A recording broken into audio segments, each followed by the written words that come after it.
ఇప్పుడు తెలంగాణ రాష్ట్రం వచ్చేటప్పుడు కేసీఆర్ గారి మీద ఏదైతే కోపం ఉందో, కేసీఆర్ గారు చేసినటువంటి ద్రోహమో, కేసీఆర్ చేసినటువంటి తెలంగాణకు మోసమో, గిరిజనులకు ఆదివాసులకు ఏ రకమైనటువంటి మోసం చేశారో ఆ మోసాన్ని భరించలేక మళ్ళీ వస్తే మేము ఇక్కడ తెలంగాణలో మా బతుకులు ఆంధ్ర పరిపాలన కంటే చండాలంగా ఉంటుందన్న ఉద్దేశంగా రేవంత్ రెడ్డికి వేశారు.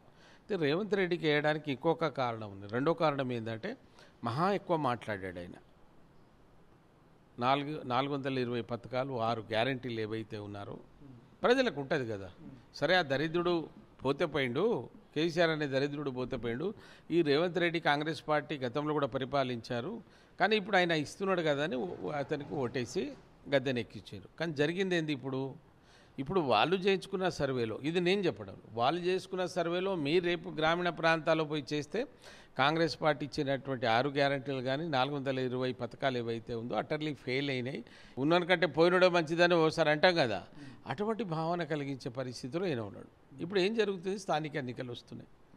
15-16 సంవత్సరాలు ప్రభుత్వం వచ్చి ఏర్పడింది. ఇప్పుడు ఏం చేయాలి? ఇక్కడ గెలవాలంటే బీసీలే ప్రాముఖ్యం,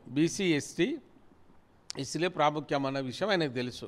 అయినా ఈ తెలంగాణలో ఉండేటువంటి ఓసీల శాతం అంతా కొడితే 10%. వీళ్ళ వల్ల ఏమవుతుందండి?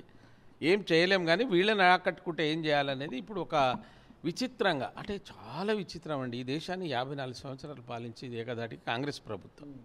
రాష్ట్రంలో 44 సంవత్సరాలు పరిపాలించి ఇప్పుడు 1.5 ఇయర్ ఈయన పరిపాలిస్తున్నాడు.